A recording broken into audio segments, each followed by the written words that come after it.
Yeah. Okay, so I can't have you actually step in, but I can open the door and let you see. And this is my foot bath for, so I don't actually pull all my. So this is the cheese kitchen. It is, everything I do is done in here. If you turn around and look at that room over there, that's the milking parlor. So we have goats in the same building as we make the cheese, but that door never gets open. So the goats only go in and out, and the cheese is only done here, and we're very careful with all of the, usually I have a hairnet and an apron on, you can step in here. It's just a part of being really conscientious. The raw milk is stored in this tank right here. This is a 300-gallon bulk tank. The milk gets pumped into there from the milking doughs, and it gets chilled and held in there. We empty it every 3 days. So when I make cheese, we're pumping it from this tank into this vat. And this is my pasteurizer. This is a 211-gallon pasteurizer. It is also a cheese vat, so I can make cheese in it as well, but pasteurizing it is the primary purpose.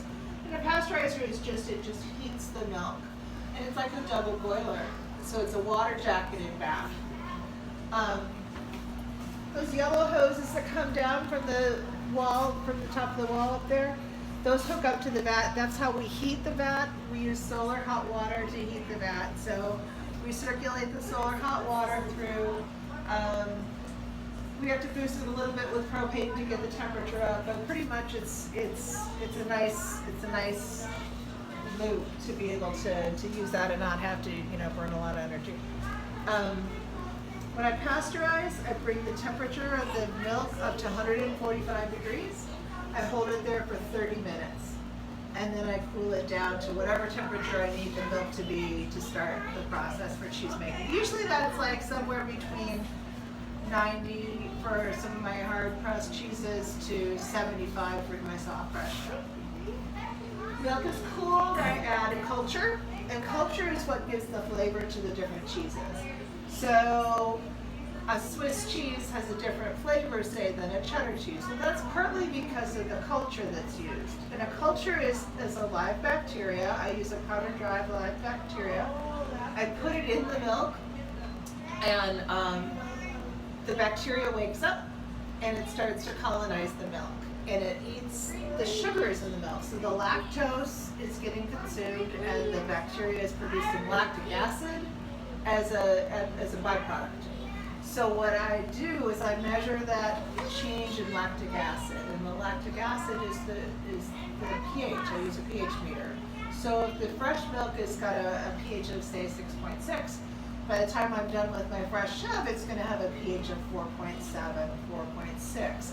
So it gives it that kind of tangy taste, and that's also how I know that the culture is working, that everything is on, it's safe, it's right where it needs to be as I monitor the pH. And it's pretty simple, straightforward, it's like different recipes. I don't really have a recipe as much as a guideline. I have targets. I want to be at this pH and this temperature and this texture of curd by this point in the stir process or in the cook process. So everything kind of gets adjusted over the course of the lactation. Fresh milk from February is very different than fresh milk in July. July milk is, they're eating a lot of wet grass. They're drinking a lot of water because they're hot. So what they're producing is milk that has less solids in it and more water. And so it makes a difference in terms of the protein and the butterfat in the milk. And then in the fall, when they're eating more, they're cold, they're eating more hay, they're pregnant usually by that point, the quality of the milk completely changes and reflects that. The protein goes up, the butterfat goes up, and my cheese make has to adjust. So I'm constantly, it's like, so when somebody says, is there a recipe book? Well, kind of, but at the same time, it's more understanding, and it's almost more like, this is my end goal, how do I get there? I get there by doing these steps along the way and making sure that I hit these, these critical points. into the cheese when we're making it is rennet. And rennet is, what we use is a vegetarian rennet, just because Asheville has so many vegetarians. But really, it's traditionally it's an enzyme from the lining of the stomach of a calf or a goat. It's a coagulant.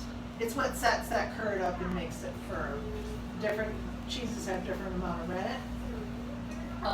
So I'll culture, I'll rennet, I'll cut the curd, I'll stir the curd.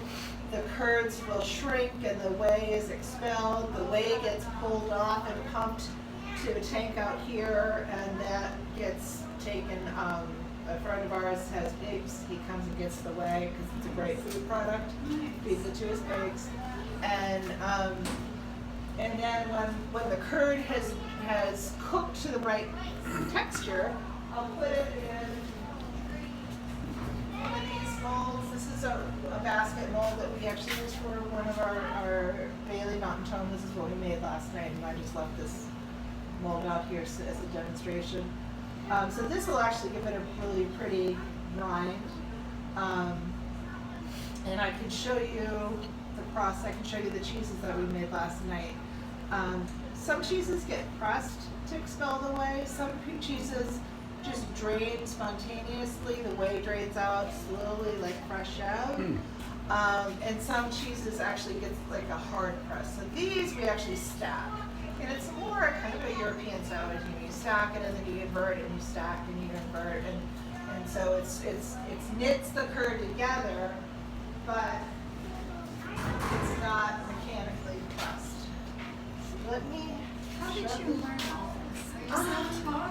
Self-taught, but also I work with a consultant up in Vermont, and our cheese guild in the past.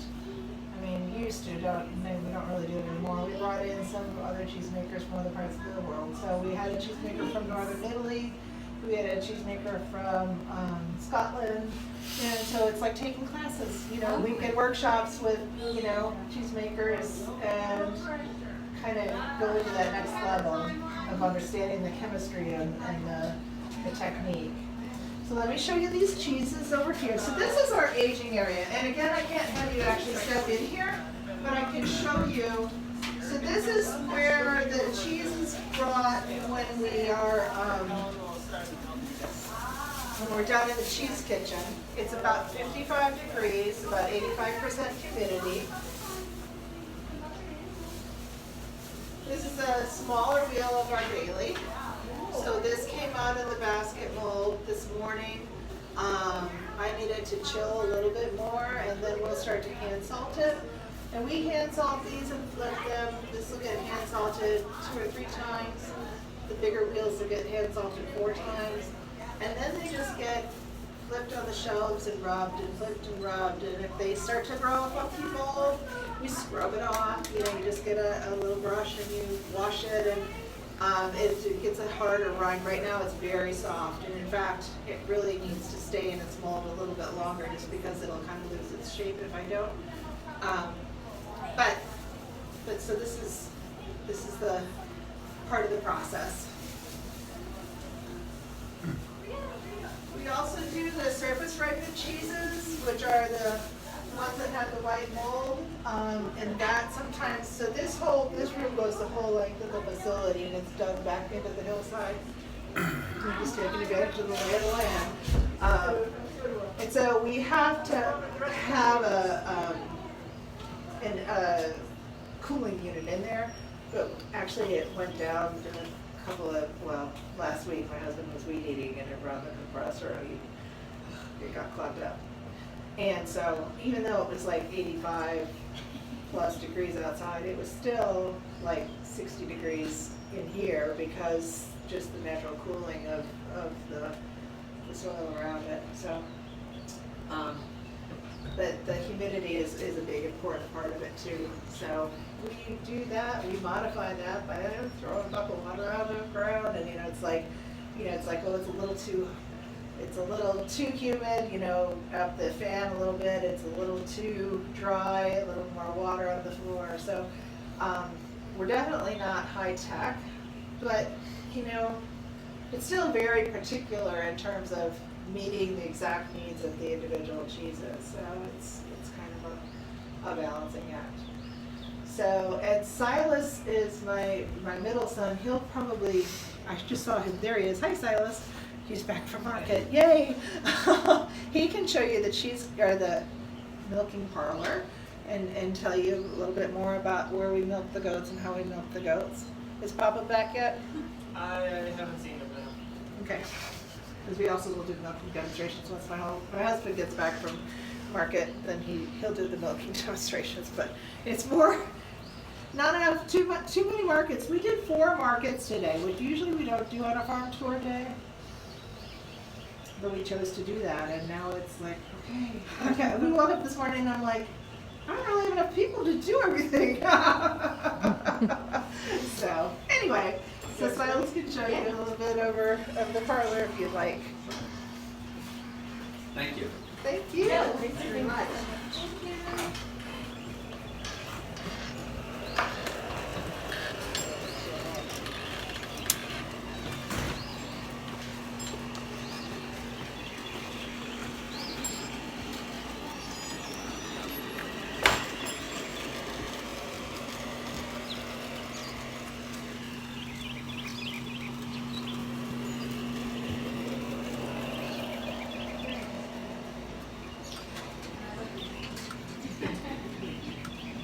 Which market did you do today? The North Asheville one. Oh, that's the one where you showed me.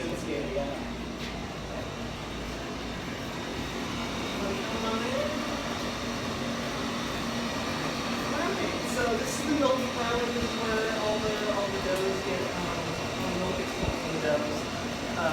So first thing that happens every morning and every night. I do milk every day, twice a day. Pretty much all through the year now.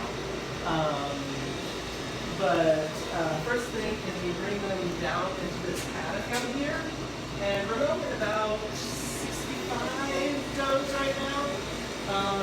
And it's a little bit crowded in there, but they don't stay crowded for long because we fall through anyway.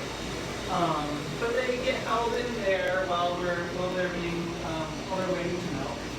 And then well, together we've got over 100. We've got a lot of babies right now. We've got a bunch of bucks. And then the milking yard. So yeah, we're all over 100. I'm not exactly sure how many know. But through this little gray door, there's actually a ramp. So the does, we open that gate, bring them up here. We usually milk about 8 at a time. And they mostly know to come all the way down here. They're some of them are a little bit more stubborn than others. So they get a little bit of a treat in they put a little bit of grain up for them. Yeah, so they come all the way down here. This one's the only one open right now, and then when the first opens the red end, the block turning here, it opens up the next one. So it goes like that all the way down. So that works out pretty well for us. And then, once they're all up here and situated, we just gonna pull some of my stuff up here so I can show you about how to overheat them. Well, we're wearing these gloves, partially to keep our hands clean, but mostly actually because any bacteria on our skin can actually it can infect their udders. So if you have any kind of staph on your skin, it can give them a staph infection. If you have some kind of mud on your hands and put it on the tip of their teeth, you can give them mastitis. So we keep our hands clean with the gloves and keep it on our skin as well. Then we go down the line with each dough. We spray their teats and any udders around their teats with this kind of a iodine-based teeth wash. And we just wash them off, get any mud off, sanitize their teeth as best you can. And then we go down the line, and with an individual paper towel for each dough, we dry them off. And again, that's for mastitis. If one doe has mastitis, and you get a little bit of milk on the paper towel, you don't want to transfer it to the mastitis. And we talk about mastitis a lot. It actually doesn't happen very often on the farm because we're very careful. But it is, I mean, their milk is our livelihood, so it's very important for us to be able to milk every day. And you know that's that we can't keep the milk off. So after we dry them all off, we go down the line and we take a little squirt from each teat, and we squirt it into this strip cup. I'll show you. And any lumps or clots in the milk or blood is going to be caught by this string, and you can see it. And that's just a sign of mastitis. So any doe that does have that, we can check, we can test, and if they do have it, then we'll treat them and get them back on the line as soon as we can. Another thing that this does, as we take a little squirt out of each teat, it actually kind of opens up the orifice. Any bacteria that might have been in the tip of the tube is squirted out. And it just gets the milk flow a little bit, gets the hormones flowing so they let the milk down. And then after that, we hook them up. We do use a machine milker, it's a pipeline system. So the rest of them are here, we put them down